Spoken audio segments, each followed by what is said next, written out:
Priya, can you close the door, please? Thank you.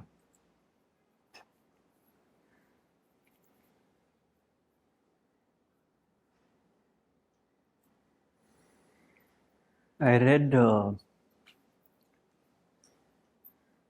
remark by Joel Goldsmith where he says we should release God from any personal obligation to us.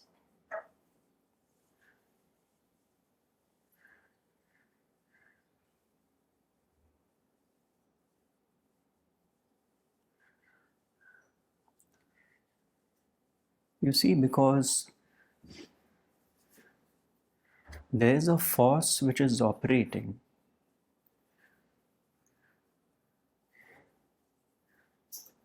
which is pumping our heart,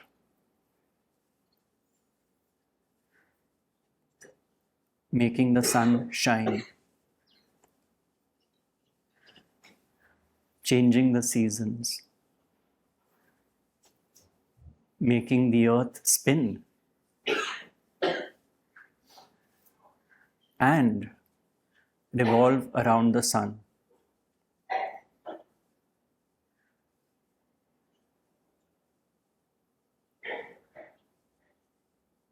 Making us breathe.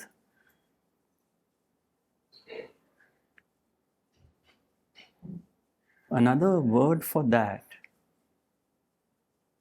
would be trust.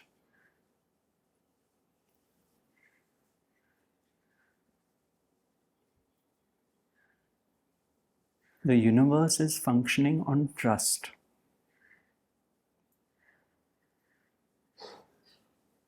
But when it comes to me and my story, my wants, my desires, I feel I know better than God.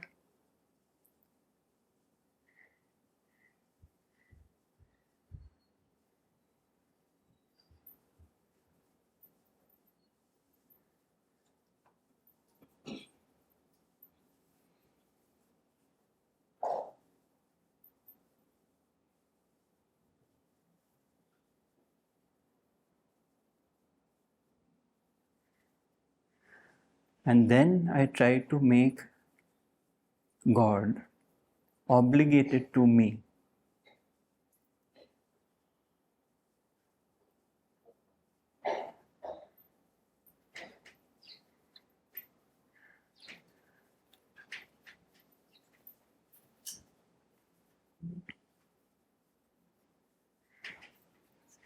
Wouldn't you call it absurd?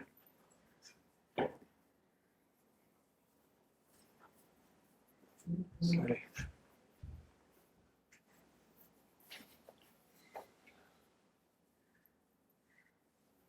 That we are trying to tell God what His job should be as far as we are concerned. It's quite an odd situation we have here.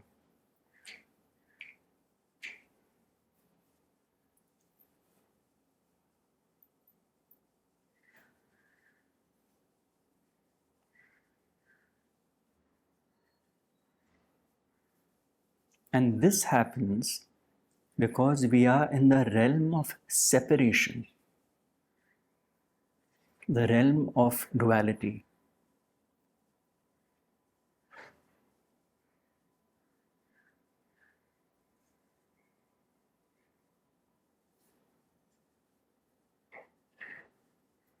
That is why my teacher, when he had written his letter to God, you will find it probably on the internet somewhere.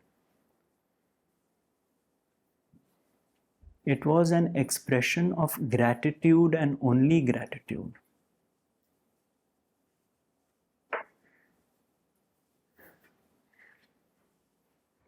And one of his sentences which really hit me in the heart was when he said, "Dear God, give me a state of mind in which I would not want anything from anyone, especially from you.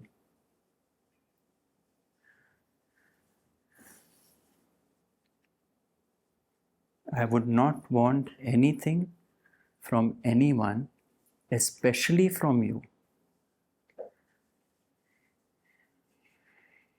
Which means I am no longer apart from your will.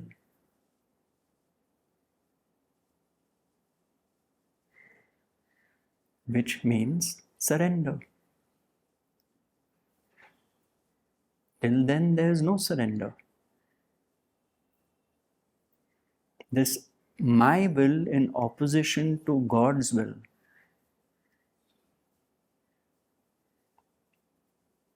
Surrender cannot happen.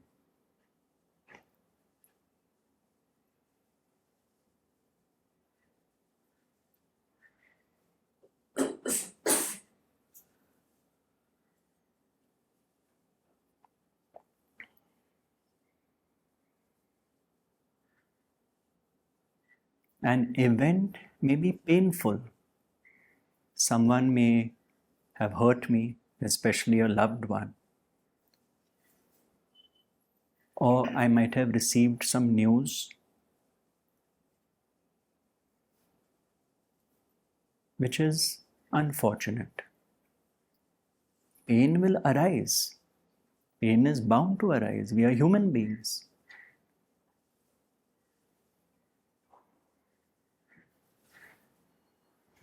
But when we understand that it happened because it was meant to happen, we do not convert that pain into psychological suffering.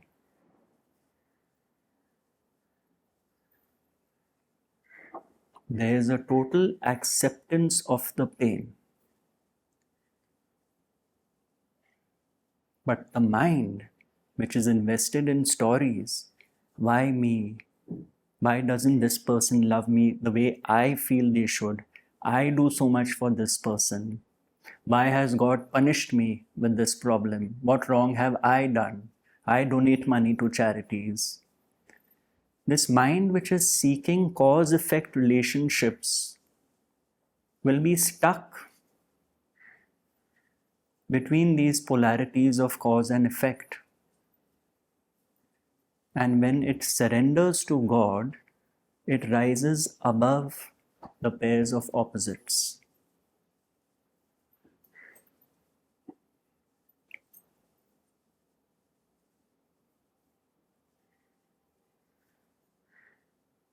Opposites of every conceivable kind.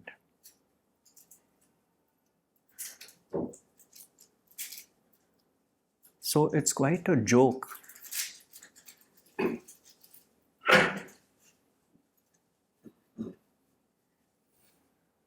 It's quite a joke if we find ourselves praying for our loved ones.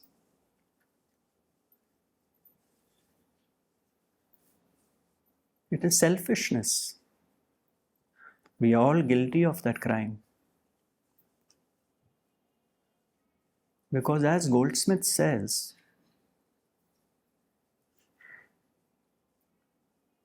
tomorrow what happens when your so-called friends turn against you? Will you still pray for them?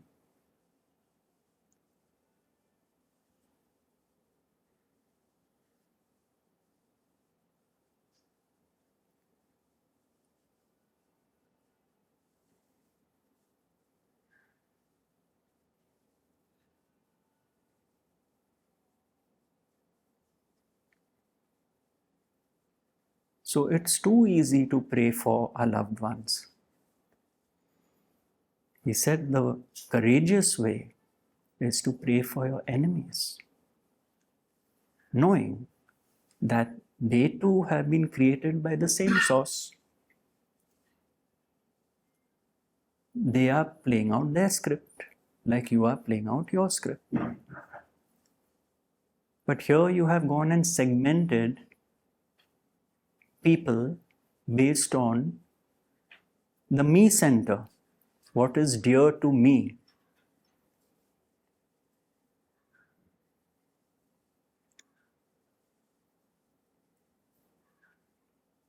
Whereas the ones who trouble you the most, who push your buttons the most, are your greatest teachers. That is where spiritual growth is. They are doing you a favor because all is inside you. There's nothing outside. Everything is inside only, in your own consciousness. The one you hate and the one you love is in your own consciousness.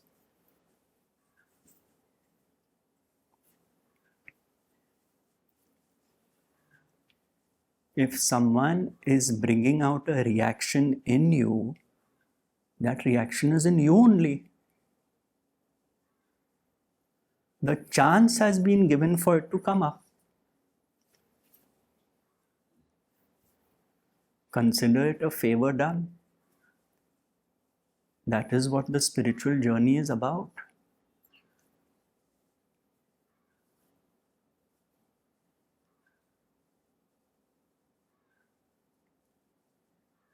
So the me now shifts from being obsessed with me and my story and my identifications to what is the content of my consciousness? What am I thinking about all day? Is my mind full of condemnation, blame, arrogance, guilt, envy? What is the content of my consciousness? Is it the content of separation? Me versus the other? Or do I find that a sense of neutrality has started coming in? A sense of neutrality where I am no longer buffeted between the opposites.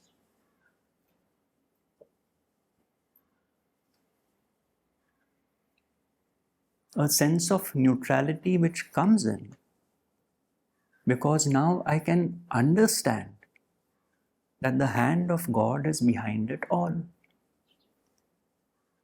Can anyone be apart from God?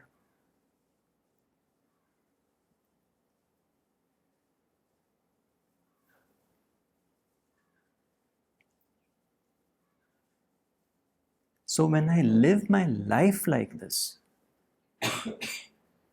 not trying to pursue spiritual experiences, run to caves, monasteries, I'm still taking my mind there.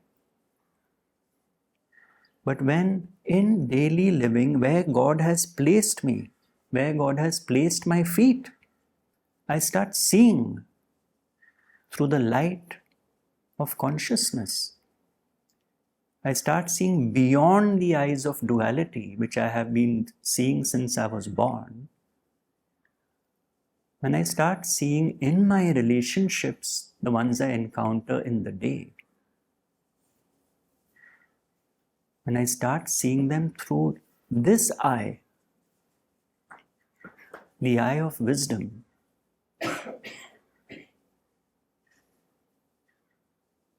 I get revelations, deeper understandings.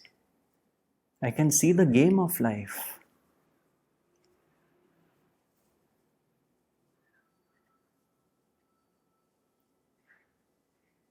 And I find by and by, the result is I am more and more equanimous with the happenings in life.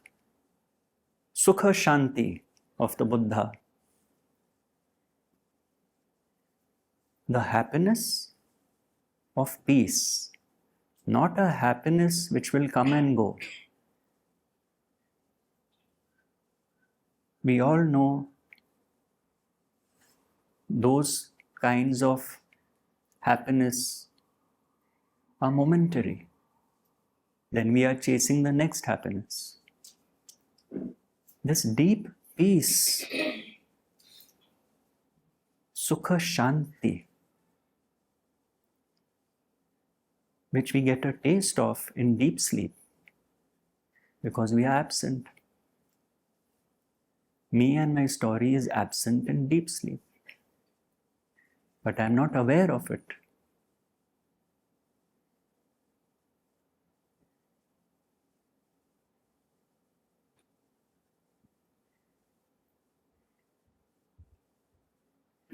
This state of peace is what Ramana Maharshi pointed to.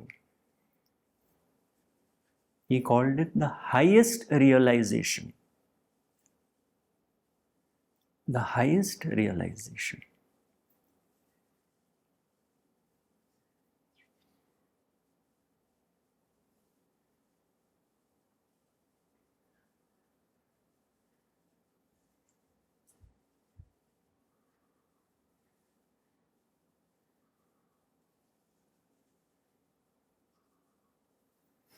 You could call it functional samadhi. Samadhi in daily living. Not as sitting at 4 a.m. for 20 minutes and shooting the kundalini up your spine and reaching a state of samadhi. Communion with God, the Christian way. When I can see God in all happenings through the day, that is communion with God. It is not an esoteric experience. When I have the awareness that whoever I am dealing with in the day is a representative of God, communion with God.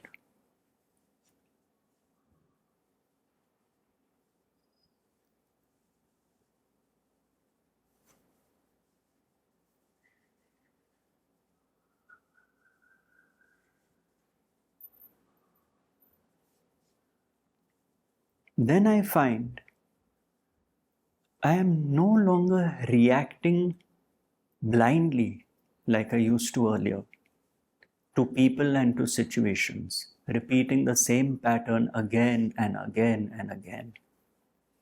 I now find I'm responding.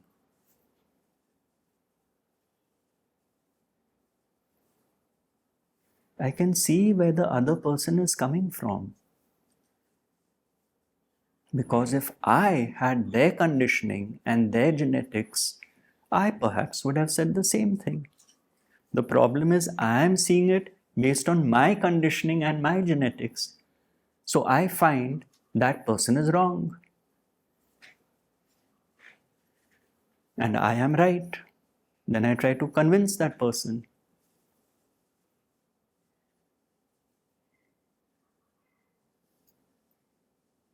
But when I see that everyone is right, I just express my point of view, which I should do if I feel like expressing it. But I leave it to God after that. God knows best. I don't have to consistently express my point of view and force it down people's throats like I used to do earlier. That need does not arise now. I let life flow. I trust.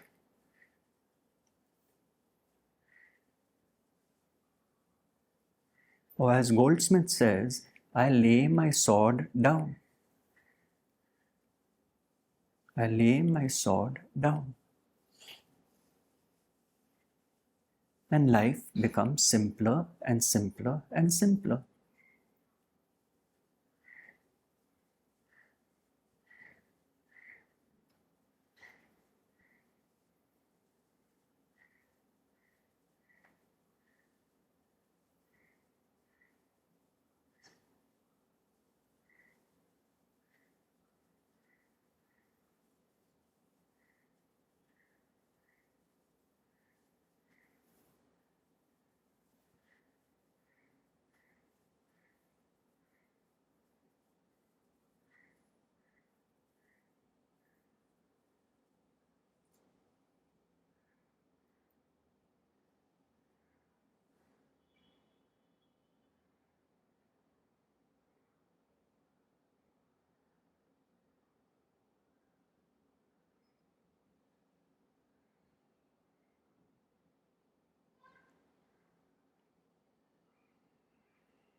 The problem is that peace is not an experience.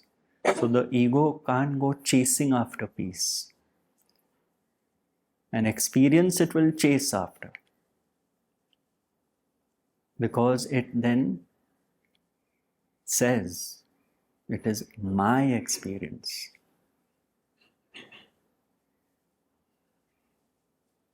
Peace is not an experience.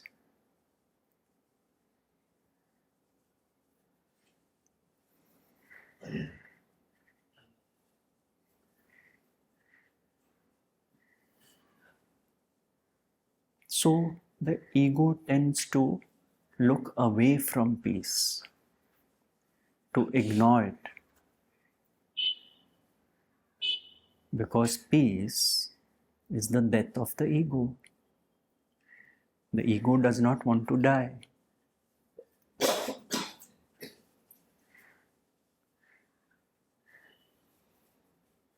Peace is the death of identifications. Ego wants to be identified.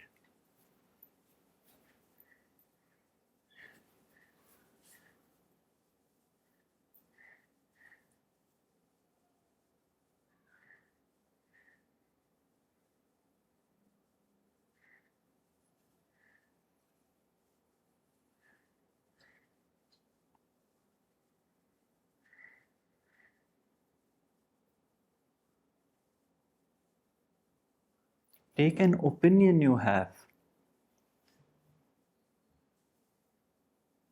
You meet someone who has the opposite opinion. And see, if you get agitated, if you want to convince the other, mine is the right opinion. And how much agitation there is in your consciousness. Because the other is not bending to your opinion. Then you know it means you have not died to your opinion. Therefore, you are not at peace. By all means, you have an opinion. You have been given intellect, buddhi, to have an opinion. It is your opinion. It is the opinion of one body-mind organism.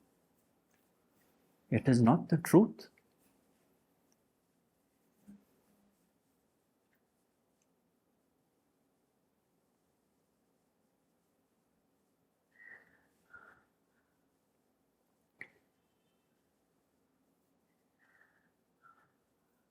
What all can you die to, which you hold dear? In the day, simple things.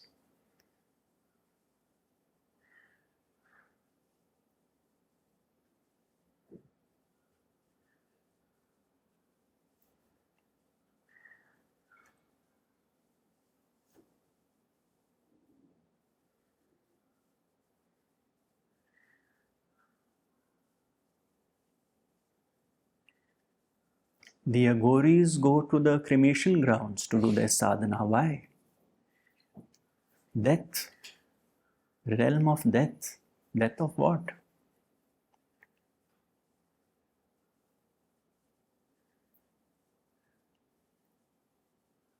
In deep sleep, nobody is afraid of death. Deep sleep is impersonal consciousness. Impersonal consciousness is not afraid of death. In the waking state, the identified consciousness is afraid of death. Death of what? The ego. The identification. You don't have to wait till your last breath. Each day becomes sadhana. Each day becomes practice.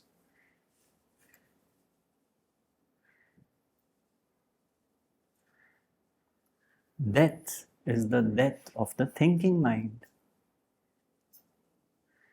The death of the thinking mind, which is almost always in the dead past. I should have done that, he should have done that, this should have happened, or in the imaginary future.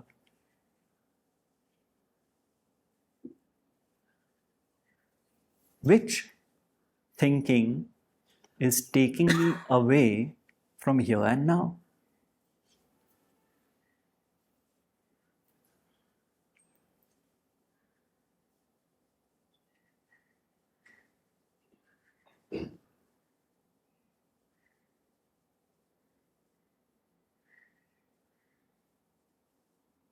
The thinking mind is the ego with its sense of doership.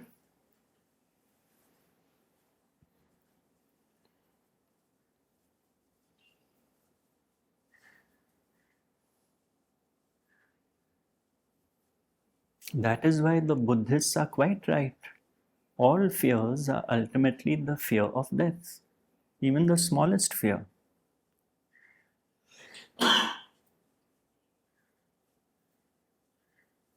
The question is not asked, death of what? The baby is not afraid of death.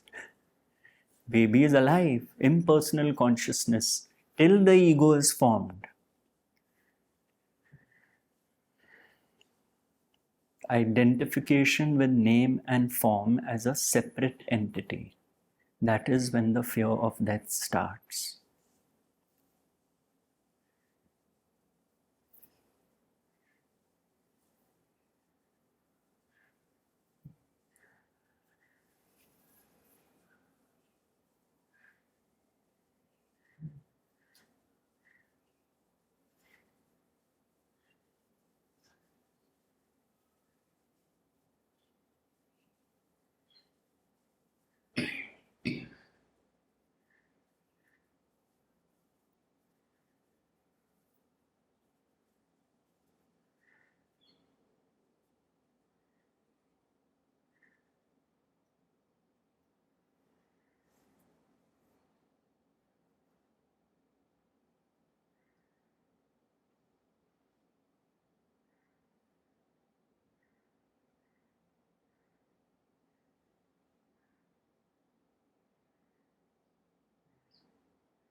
And on this journey, we will mostly find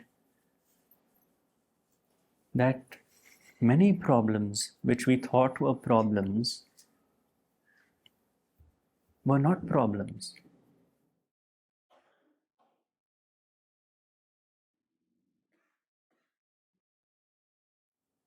They were just a way we perceived a situation based on our limited understanding.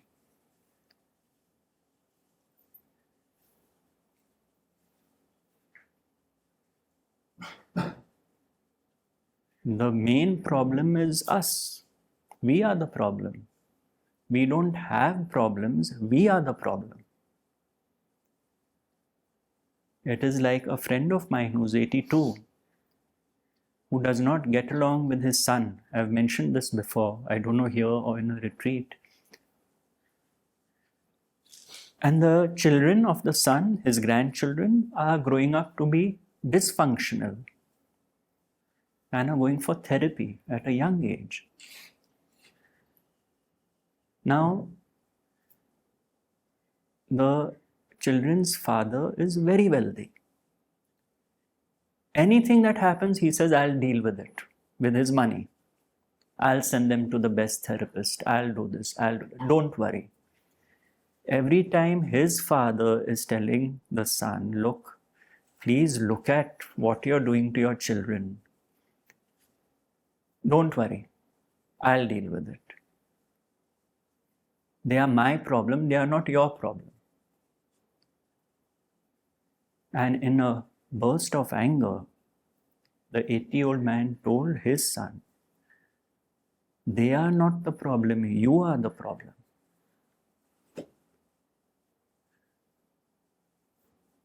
This me, which thinks it knows best,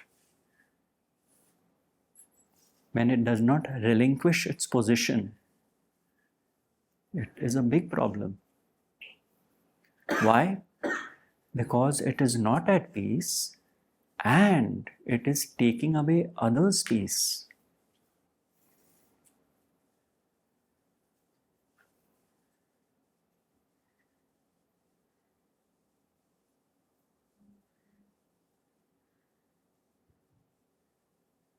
Ramana Maharshi says, peace is everyone's birthright. Peace is your natural state. We are taking it away from people. Forget us. It is a known fact when we are unhappy, we try our best to make others unhappy. The ego functions that way. It cannot bear to see other people happy.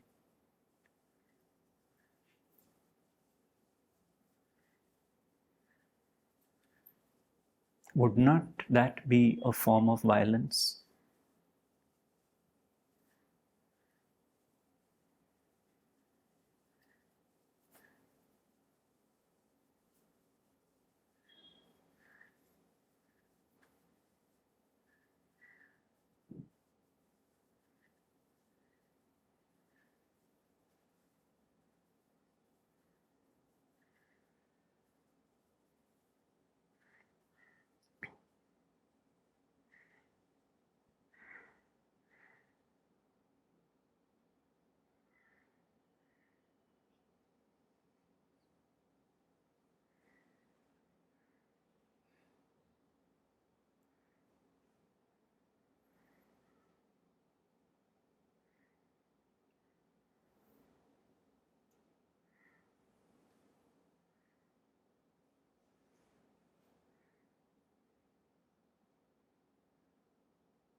Last week I gave a talk at a temple dedicated to Sopan Dev and his younger sister Muktabai.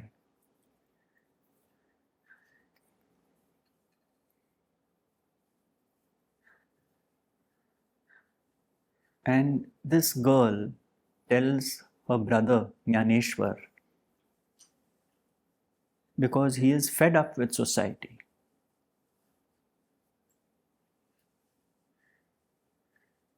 Because of the humiliation, deep humiliation. Because the father went away to pursue his spiritual journey, taking a vow of celibacy, and then returned to the family. So they got ostracized by society, abused, humiliated to such a degree that the parents committed suicide, thinking if they committed suicide, the children would not be troubled anymore. And the opposite happened. These 4 siblings were treated very badly. And so here we have Jnaneshwar,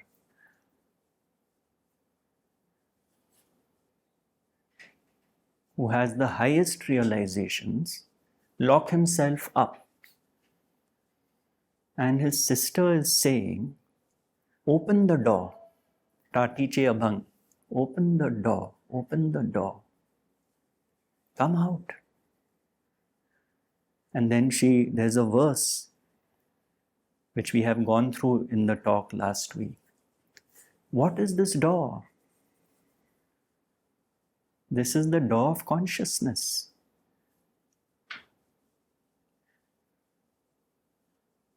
See the one hand behind it all. Open the door.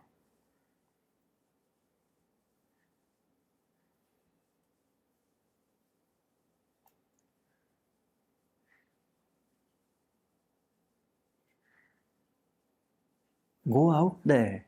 Don't protect yourself. Don't separate yourself.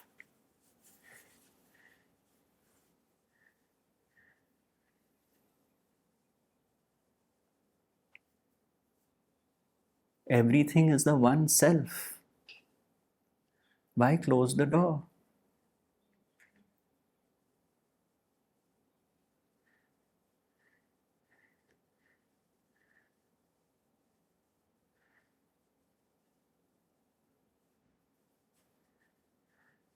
Simple teachings, not rocket science.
And when you start seeing things this way,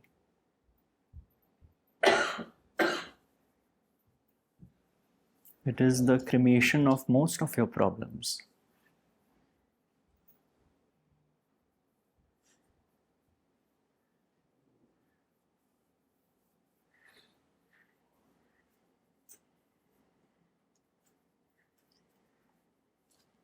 But it is the cremation at the source.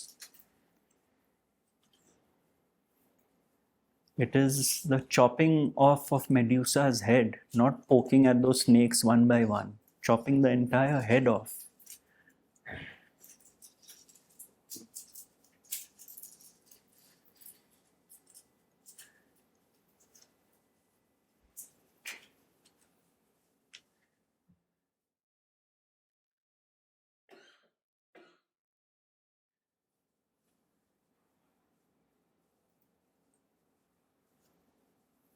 Otherwise, all your life, you'll take your little pen knife and start poking at those snakes on Medusa's head till your last breath.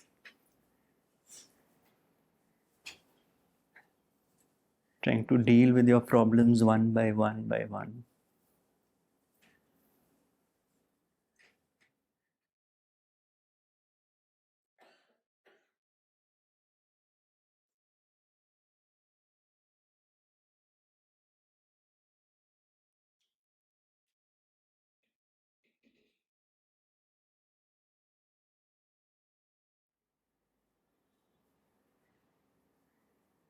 And then you find this peace deepening day by day. You find you're more and more present than absent. You are not lost in the story of the day.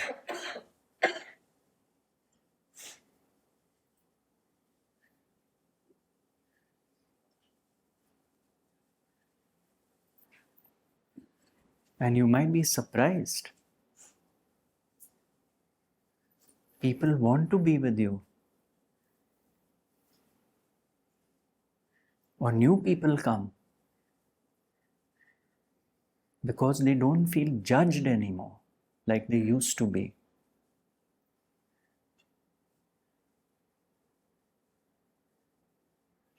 That starts happening. Then you know something has changed.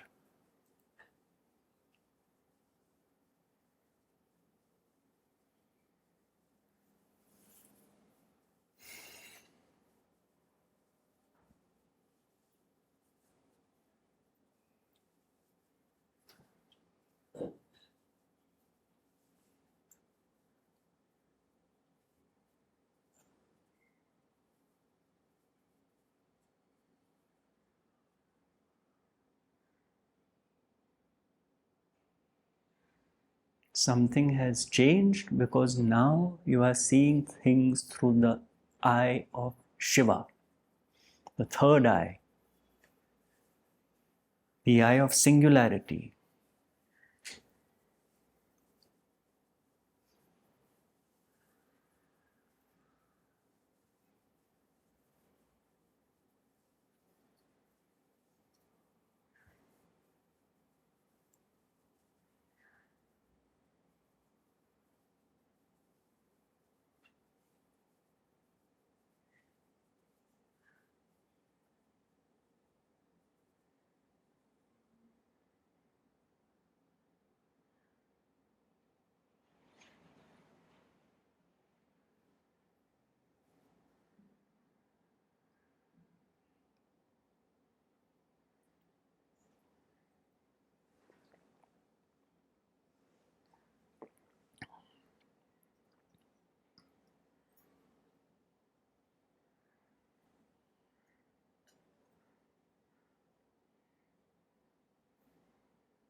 One of the last sentences my teacher spoke when someone asked him that you have written 30 books, 35 books, spoken for so many years, carried forward Maharaj's tradition. But please keep it very simple for me and give me that one sentence I can take back home. He didn't have to think. Someone who spoke the highest Advaita, his answer was, love each one in your life as if you created them.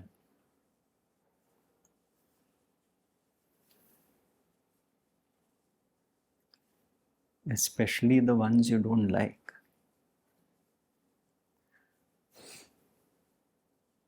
The ones who have troubled you the most.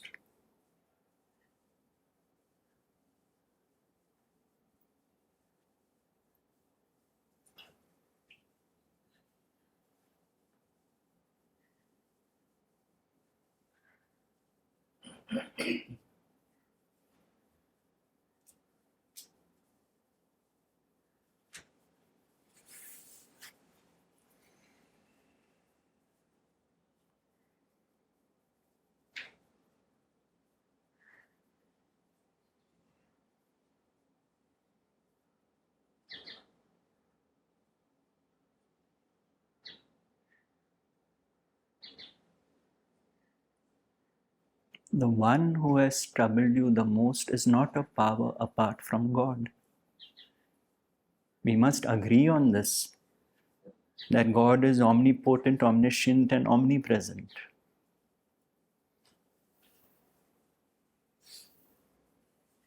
So could anything, any one relationship be apart from that? It is all a learning.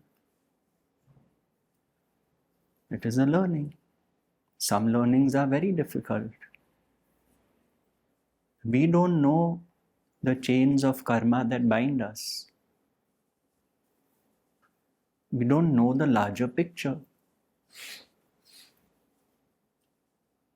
We see just what has happened in light of our filters and judge it.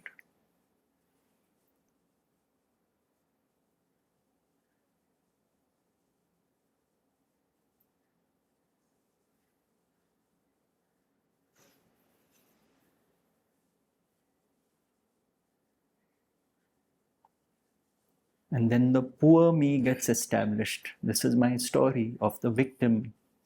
Poor me. And on and on and on I carry that till my last breath. Time to give it up.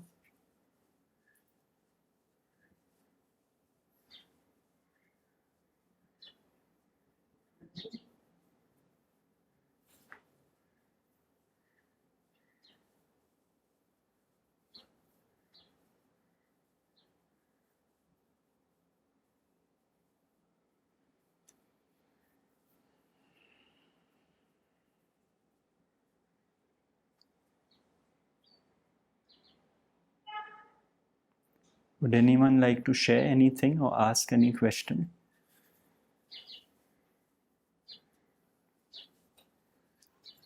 Yes, the recording is going. You can just hold that. Yeah. I am able to relate myself with the story you told. 82-year-old person and his son and his grandchildren. In that another poor me story, but still I would like to have your opinion on that. Like my philosophy or principle is all are correct always. I am also correct.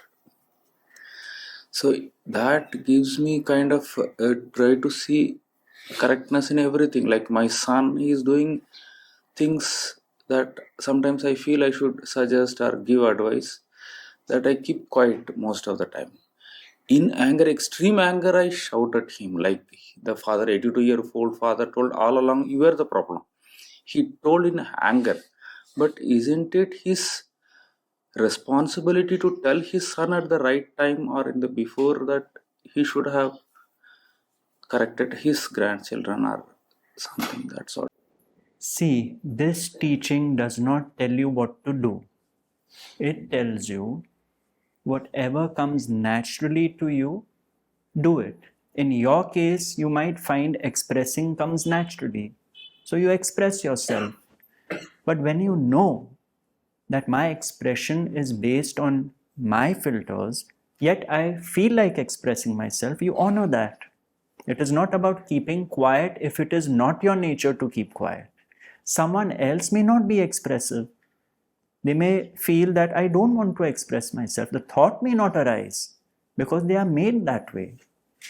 In your case, if you are holding back an expression, that is doership. But if you are willing to express yourself, knowing your advice may or may not be taken based on God's will, there is no frustration. The frustration will come if you have an expectation that your expression will be heeded and heard. That is the problem. The problem is not the expression. The problem is what is invested in that expression. Obviously, I have been given some skill sets, some thought processes, and I feel the need to express myself. But the sage knows the matter ends there. The ordinary person feels if they don't follow my advice, there will be trouble. The sage does not think that. The sage knows whatever happens is the will of God. I am trying to find what could be correctness in his action so that I can keep quiet. Because I understand all these things logically, may not be experientially. See, if you see someone harming another, just as an extreme case I'm saying, obviously it's wrong. You're not going to keep quiet and say, allow it to happen. Stop. Yes. But based on your nature, you will do what you feel like doing. Someone will go to the police, someone will just express themselves, someone may do something else, we don't know. So as a parent, if a parent sees a child doing something wrong, the parent is obviously going to express and guide the child. You're not going to say, oh, is he correct in what he is doing? But you leave the child to the child's destiny. All you can do is be a guiding light. But you cannot force your point of view on anyone. Anyone. That is suffering.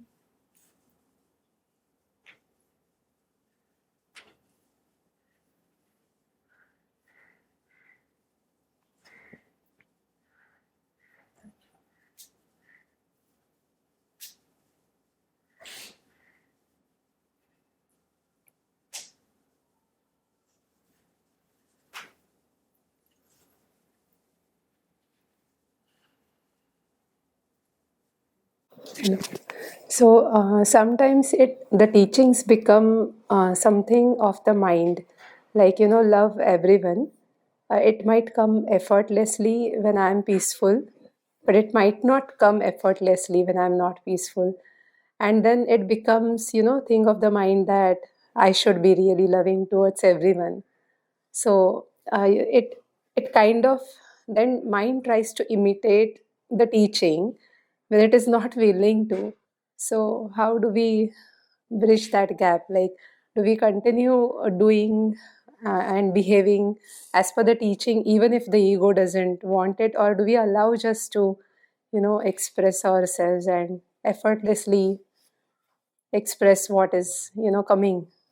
So even though I'm aware that, right now my ego is popping up, like really strongly aware, but that love is simply not coming. You see, because the ego is operating on hardwired conditioning from day one. And then it hears something new, a fresh perspective, a wisdom teaching, whatever it is. And there's a recalibration taking place. So sometimes the love is felt, sometimes it's not. That is a natural process. But one clarification here is this segmentation of mind and heart is just conceptual. Basically, what does it mean? Sometimes it arises, sometimes it doesn't. When will the day come when it arises all the time? Is what the ego wants to know, which the ego will never know.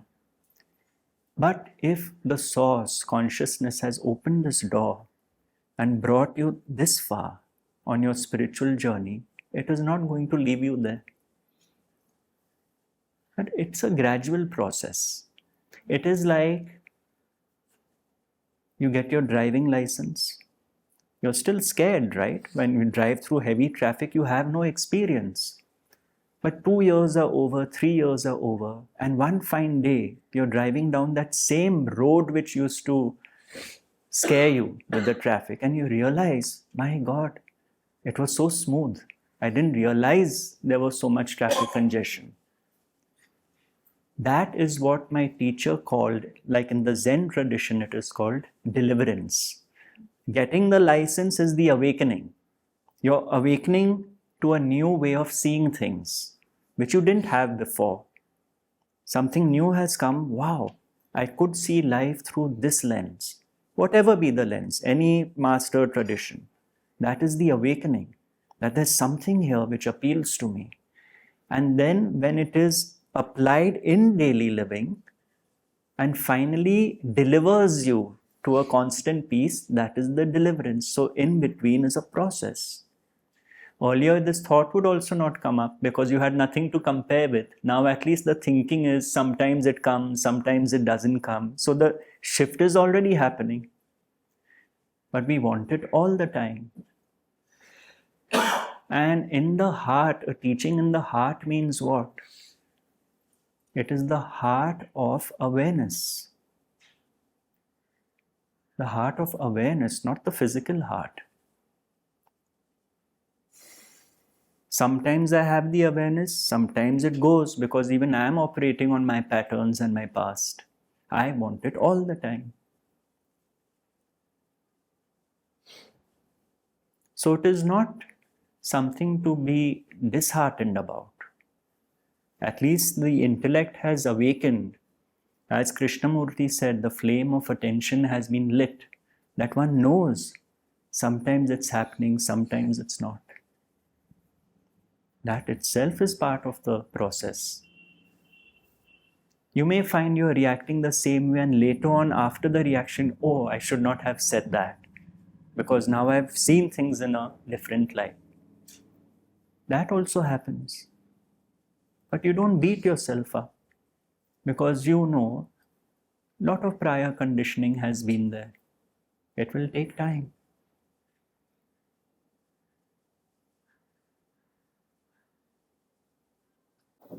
And referring to J. Krishnamurti, something I had read regarding him. So he was asked a question where the best friend was cheated by the other person, and like two best friends, and one cheated the other. And then he was asking J. Krishnamurti, what should I do about this? And he just plainly said that you do what is required to be done. So you have to, of course, go to the court. And so I can relate to the example which you gave earlier. And yet, Ramana Maharshi said the opposite. When the thieves came to rob him and take away the utensils, and his disciples got up to catch sticks and hit the thieves, he said, what are you doing? Thieves are doing what is in their nature. Is this your nature?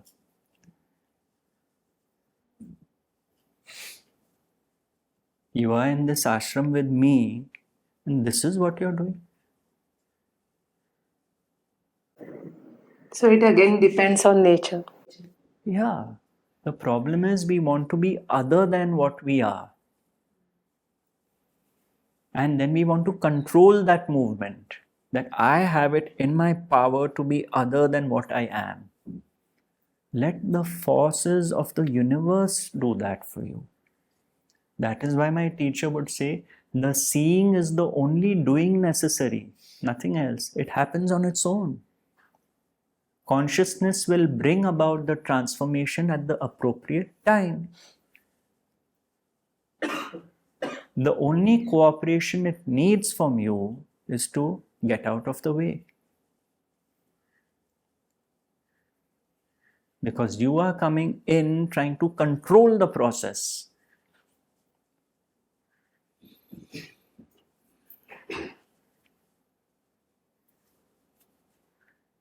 It's amazing. Just pass it on behind you first. It's all about control, you see. I want to make things happen faster. Control. I want to change this person faster. Control. I want to change myself faster. Control. Earnestness is there. It does reveal, as Maharaj would say, earnestness. When you can see someone is so taken up by getting to the bottom of it all and understanding life, it shows earnestness. But the ego wants to control the speed and pace at which it happens. That is the problem.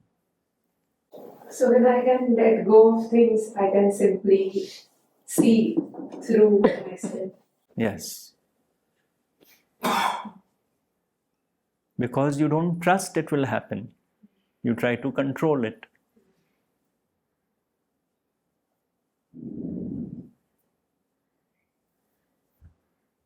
Yes, Priya. So I have this confusion in my mind that on the one hand, we are aspiring to live this philosophy that, as your Guru Ji said, that love each person as though they are your own creation. And yet, how do we apply this to situations where we feel our mental, physical, or emotional well-being is under threat. Say in a situation where you see a friend who is married to an alcoholic and is getting abused every day, or you see somebody being attacked by somebody. So I was attending this talk by a speaker, and somebody said in the audience that, my husband is an alcoholic and he beats me every day, so I have shifted out of the house. So he said, why did you shift out of the house? You should have just been at peace, because after all, he doesn't know what he's doing. She said, yeah, but I don't want to be beaten up every day. And even though I love him and he's my husband, but I cannot take his abuse. Now, that person was talking from his filter of complete peace and centeredness, that nothing would affect him, even a physical beating. But that lady was coming from her consciousness that she felt physically threatened, even though she loved her husband. So, was the action of abandoning her husband wrong? Because was she not loving him enough? And so, had she moved away out of a selfish reason? I think I'm going to write another book. I really marvel at this kind of advice and suggestions people give. It's really the stuff I have come across.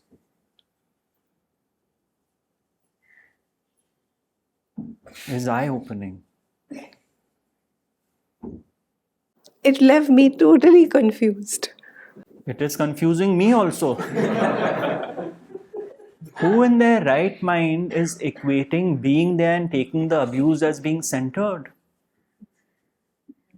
And then that poor lady later came and spoke to me and said, now I'm ridden with guilt.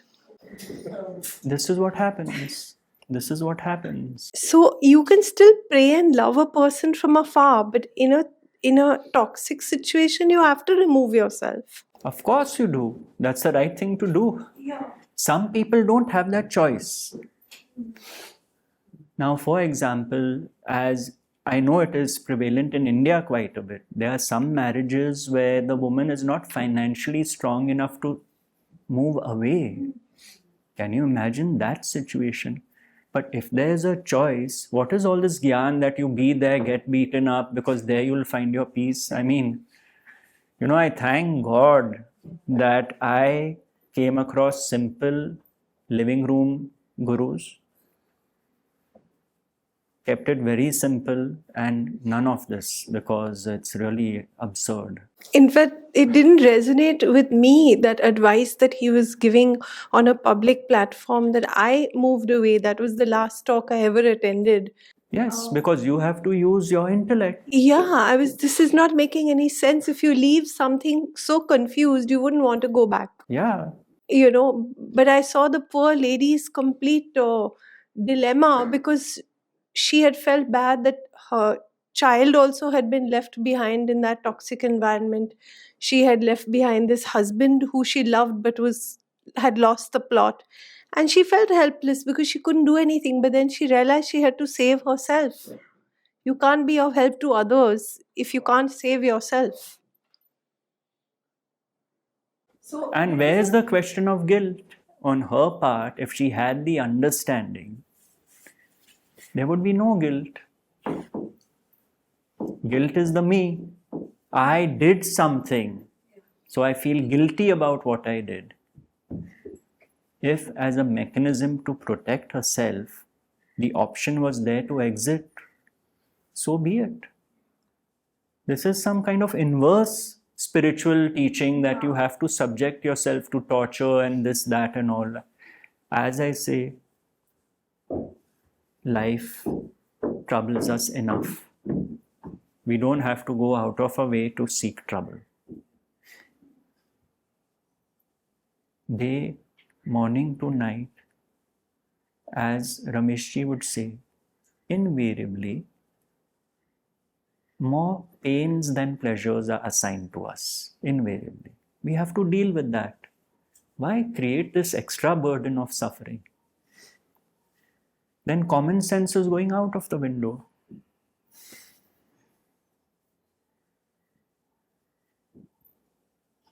the woman in the situation, when she has the understanding that he is doing what he is doing based on his blueprint, which we will never know because we are not in their shoes. When she has absorbed the alcoholic husband of doership, then she starts seeing the situation objectively. He is playing out his script, I have to play out mine. If I don't want to suffer and I have the option to move away, I do that. But in her mind, she is no longer carrying this story. He did this to me. How dare he have done this to me? Who does he think he is? I will have my revenge. That dialogue is the suffering. It is quite known that alcoholics don't choose to be alcoholics, right? So when you start seeing the situation through this light, the ego, which is the victim and the me, and you did this to me, therefore I'll do, that is dead. That is the death of the thinking mind in this situation. I do then what I feel I should do. If I have to protect myself and get out of this abusive relation, I must do that. But I am no longer dragging this behind myself. It was his destiny and my destiny to be at the receiving end. Doesn't mean I have to keep suffering to learn deep spiritual truths. So this teaching honors whatever action you take because it says there's no question of guilt or shame. As long as you see, as Krishna says, the ego deluded thinks, I am the doer and so are others. When that dialogue is finished, you make objective decisions, right decisions, you could call them in that sense, not that the outcome is right, because you are seeing the situation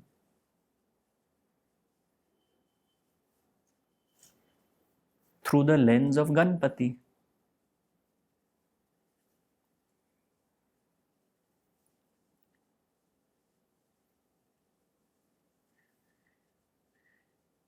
The eye of wisdom.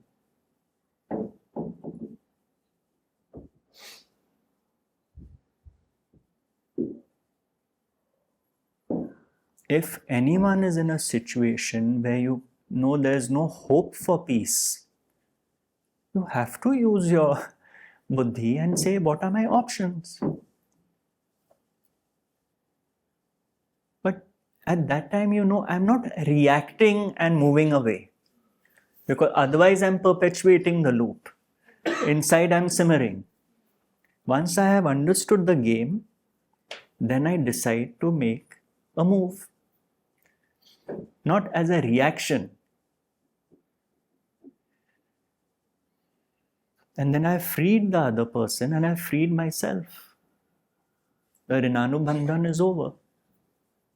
The Rinanubandhan is not over if that load is being carried inside me. Then I'm still carrying it. But when the sense of doership has been pulled out from this equation between these two people, the Rinanubandhan is over.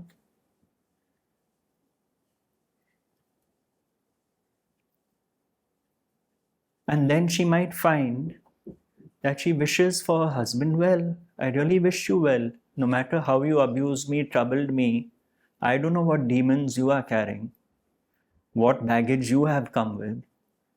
I wish you well, but I cannot take it anymore. Simple.